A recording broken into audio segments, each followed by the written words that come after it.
Hey, ever caught yourself stuck in a loop, endlessly redrafting a simple 3-sentence text for what feels like an eternity? You hit send, then immediately regret it, wondering if you sounded too eager, too blunt, or just plain weird? Or maybe you're at a social gathering, and instead of enjoying the conversation, you're mentally dissecting every word you say, convinced everyone's judging your outfit, your laugh, or your choice of beverage. If that sounds familiar, you're definitely not alone. This constant, exhausting mental chatter, what psychologists call social rumination, isn't just annoying. It's a massive drain on your energy and time. In fact, research consistently shows that this loop can consume a significant portion of an adult's day. Think about that. Precious hours each week, all spent worrying about what someone else might be thinking about you. That's time you could be spending on your passions, with loved ones, or simply enjoying a moment of peace. We're here today to reclaim those precious hours. This isn't about some fluffy, just love yourself cliché. This is about real, actionable mindset shifts. 5 powerful techniques you can start using today to genuinely stop caring what people think. For real. So before we can change how we think, we first need to understand why we care so much in the first place. Let's get real about why we're so wired to care. Our brains, bless their evolutionary history, treat social rejection like it's a physical wound. Seriously, the same neural alarms fire. It's not some modern-day flaw, it's an ancient hand-me-down. Back in tribal times, exclusion literally meant death. Being cast out of the group wasn't just awkward, it was a one-way ticket to lion chow. So, our minds evolved to be hyper-vigilant, constantly scanning faces, body language, and even subtle vocal tones for any hint of disapproval. Fast forward to now, you post a picture, you see one unread emoji, or someone takes a second too long to reply to your message, and suddenly your amygdala, that tiny almond-shaped part of your brain responsible for processing emotions like fear, screams that you're about to be voted off the island. It's an ancient alarm system triggered by modern-day, low-stakes interactions. Understanding this fundamental wiring is our step 0. You can't uninstall software you don't even know is running in the background, right? Recognizing that this anxiety is often an outdated survival mechanism, not a true reflection of imminent danger, is the first step toward disarming it. We often judge ourselves far more harshly than anyone else judges us. So much of this perceived external judgment is actually self-criticism amplified. Now that we know where this instinct comes from, let's talk about how to start taking control of it in real time. Alright, let's dive into our first actionable shift, a technique rooted in cognitive behavioral therapy, CBT, that we're calling catch, check, change. Picture this scenario. You're walking down the hall at work, you wave at a coworker, and they don't wave back. What's your immediate gut punch thought? For many of us, it's an instant, oh great, she hates me. What did I do wrong? Was it that email I sent? Here's where catch, check, change comes in. First, catch that thought. You need to become a mental ninja, swiping that negative assumption out of the air the moment it forms. Don't let it run wild. Just acknowledge it. Aha, there it is. The she hates me thought. This conscious recognition is powerful. Next, check it. Is that thought actually true? What's the evidence? Did she even have her glasses on? Was she looking at her phone? Was she deep in thought about a deadline? Maybe she just didn't see you. Challenge its accuracy and likelihood. Most of the time, these knee-jerk reactions are based on assumptions, not facts. We fill in the blanks with the worst possible narrative. Finally, change it. Reframe that initial dramatic thought into something more verifiable, more balanced, and more realistic. Instead of, she hates me, change it to something like, she probably didn't see me, or she must be really focused on something else. This isn't about forcing positivity. It's about shifting to a more rational, less emotionally charged interpretation. This triple-step process is like doing bicep curls for your rational brain. The more you practice it every time you feel judged or misunderstood, the stronger your ability to challenge those automatic negative thoughts becomes. It builds mental flexibility and helps you interrupt those unhelpful thinking patterns before they spiral.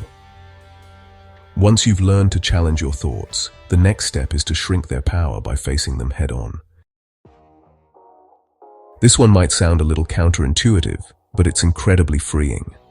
When that familiar knot of anxiety about what someone might think starts to form, close your eyes and play out the absolute worst-case scenario in your head. No holding back. Let's say you're terrified of public speaking and you mess up a line during a presentation. What's the absolute worst thing that could happen?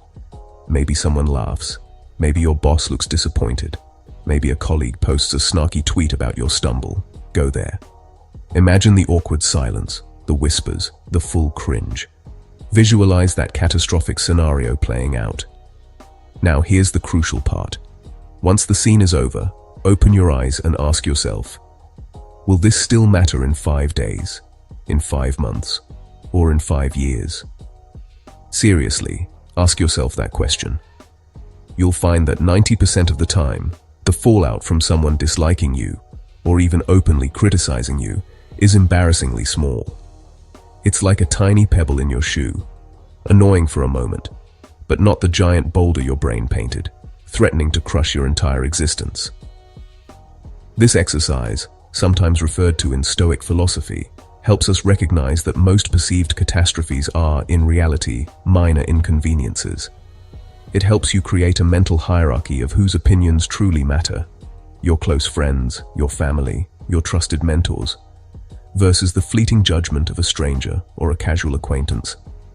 When you confront the worst, you often realize it's far less terrifying than the vague, undefined fear you were holding on to.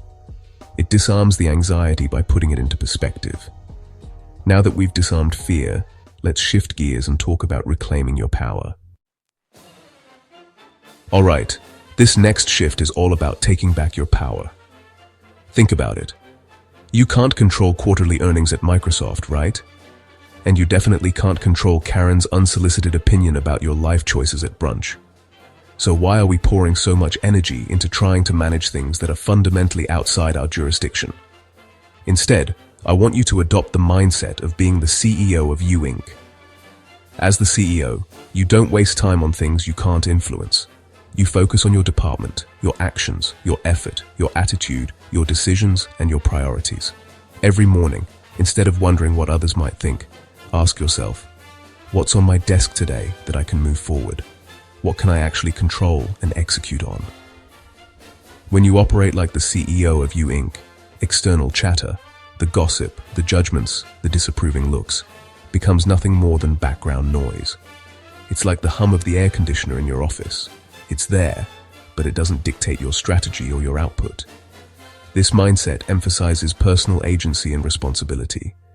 It's about taking ownership of your own success and focusing on your values and goals, which naturally reduces your need for external approval. You're no longer playing the victim of others' judgments. You're the architect of your own experience. Your energy shifts from outward validation to inward creation. But even when you're running your own mental company, emotions can still hijack the meeting. Here's how to take back control. This one is a game changer because it helps you untangle your emotions from external events. Let's say a friend ghosts you. The ghosting itself is data. It's an action, a behavior. But the feeling you have about it, that's yours. Many of us immediately jump to a narrative. They made me feel worthless. But here's the crucial reframing. Replace that with, I'm feeling worthless because I told myself that being ignored equals being worthless. See the subtle but profound difference. The first statement gives away your power, making your worth dependent on someone else's actions. The second statement takes ownership of your internal interpretation. When someone ignores or judges you, it's not their action directly causing your emotional reaction. It's your interpretation of that action. You have the power to change the caption, and when you change the caption, the emotion changes too. It's like swapping out prescription lenses. You're still looking at the same world, the same data, but you're seeing it without the distortion of a painful, self-defeating story. This is core to cognitive reframing.